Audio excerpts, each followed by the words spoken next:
I am your monster. I will destroy you. Greetings, fellow Flatonians.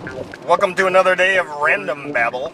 Wanted to talk to you today about my brother-in-law and my sister-in-law. Now, by some odd quirk of fate, they are married to each other. But it wasn't always that way. Years ago, before they met, they were not married, and what's more, they were not married to each other. They're now currently in their 40s and 50s. Well, not both of them. One's in their 40s, the other's in their 50s. But in days past, before they were pulled screaming and yelling from their mother's birth canals, they didn't even exist. And those are the days I'd like to talk about to you today.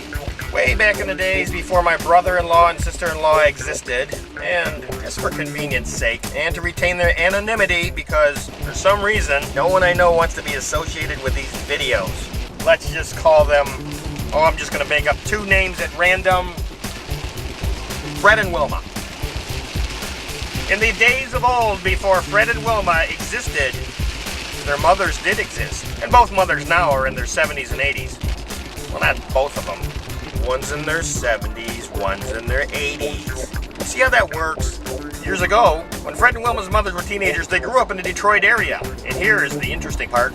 Finally, something interesting. Here's the interesting part. It used to be every Tuesday, Fred's mom would go to work downtown. And on the way home, she would stop into a Saunders ice cream shop and buy a sundae. Yeah, that's right, I said it. Sundays on Tuesdays. She'd stop in every Tuesday to get a sundae.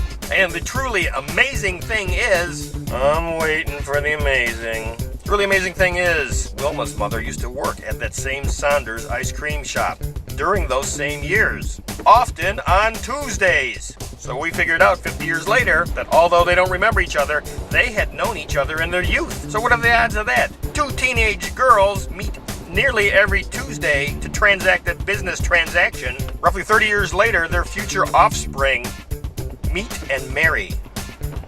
And the other truly amazing thing, not only do they meet and marry, but I enter the picture and make a video about it.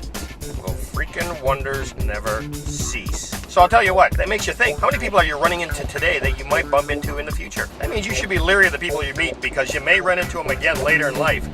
One of my biggest fears is I'm going to run into my future mortician, inadvertently say something, well, probably not inadvertently, say something to insult him, he's going to remember me, and then when people come to my viewing, I'll be laying there in an open casket wearing a clown nose and a push-up bra. Not that that's a bad look. Normally, at this point, I open up the window to give me that sexy, windblown look as I yell out total buffoonery. But today it's raining. So I am not the total buffoon that you may have thought. Just work with me. Pretend the windows are down, but pretend I'm in a spacecraft so there's no air to blow my hair around. Get it?